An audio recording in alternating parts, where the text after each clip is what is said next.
Hello, my name is Charmagne Burns. I am an online student at Liberty University working towards my master's degree in life coaching. I'm sitting here in my Bible fellowship classroom where many quality conversations have brought meaning to my life. I've been blessed in life by many close relationships which I would like to improve and further work out some of the deficiencies in my communication skills. My overreaching goals. Dr. John Stewart defines communication as the continuous, complex, collaborative process of verbal and nonverbal meaning making. Some of our most important meaning we create is that of our identities. Now, my behavioral blend alerts me to the goals I should work on in my communications with others.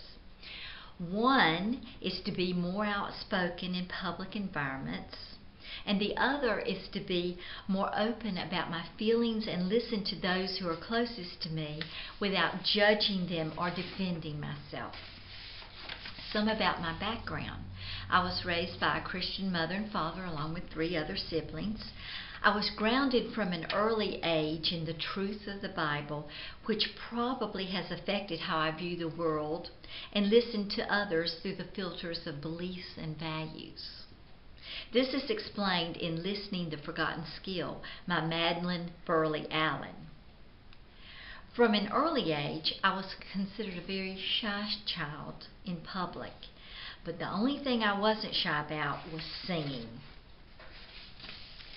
Dr. Mel Carbonell has described in his book, How to Solve the People Puzzle, the 4 personality temperaments of D, I, S, and C.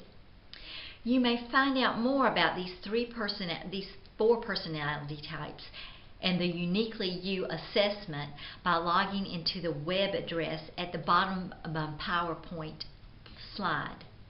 Notice on my first chart the prominence of the S temperament in my public self. The S stands for steady specialist, sensitive, and submissive. In this next screen, I have listed some of the S traits which relate to my temperament. They are passive and people-oriented, stable and supportive, open and agreeable, security-oriented. I prefer small groups to large groups, and I'm not overbearing or confrontational. In a 2015 study by Dr. Siri Sims, she found that the traits of openness and agreeability influence empathetic communication. And these traits serve me well in my job as a student resource specialist at a local community college because they define me as a steady and stable person who is a good listener. Back in 2012, anticipating the reorganization of our department, my supervisor made it possible for me to transfer over to a newly created job which utilized these people skills. I am now in this master's program because of her insights and encouragement. In this next view, you will see the real me.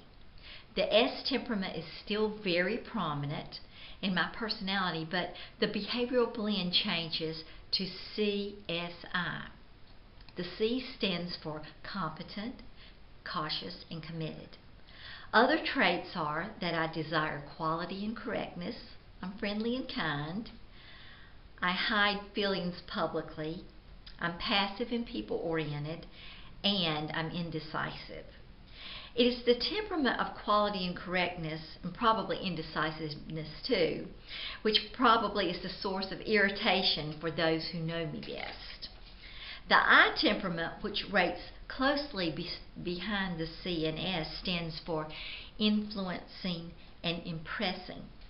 I believe this temperament was a close third to the other 2 because of my desire to influence by my singing.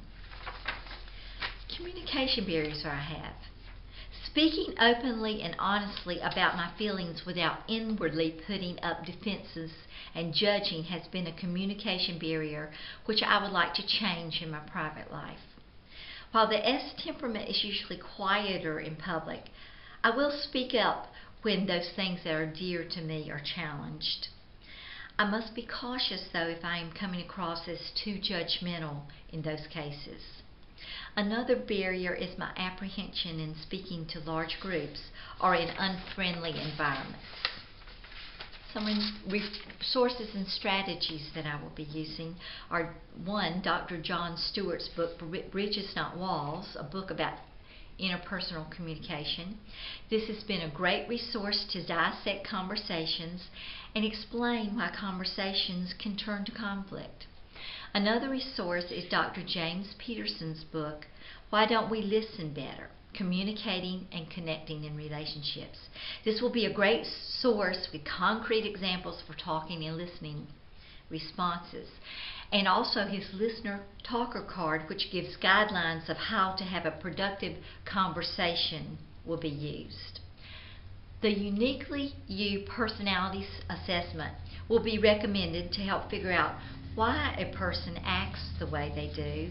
And the very best resource of all time is the instruction I can receive from God's Word to reflect on the love of God to those I care about through my words and in my heart, like it says in Psalms 19:14, let the words of my mouth and the meditation of my heart be acceptable in thy sight, O Lord, my strength and my Redeemer.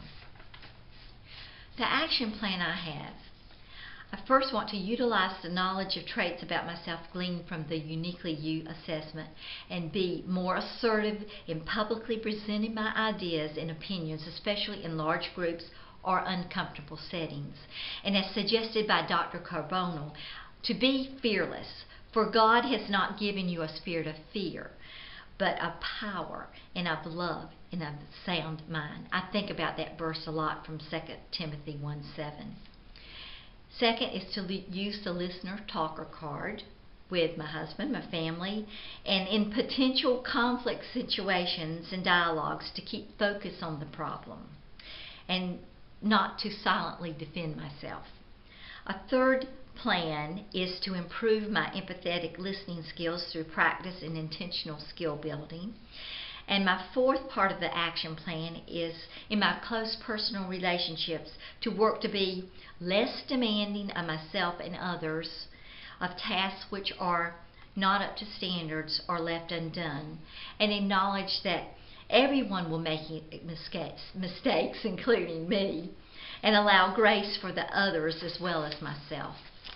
Now, in conclusion, I know it's important to keep an internal perspective in mind as we all go through life. As I present myself to others in conversation, I desire that Jesus is glorified in my words and actions. God gifted me with a talent to sing when I was very young, and I believe that this has been one reason that I have been able to overcome some of the shyness which was so prevalent in my childhood. I end this presentation with a short prayer put to song.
Give me Jesus.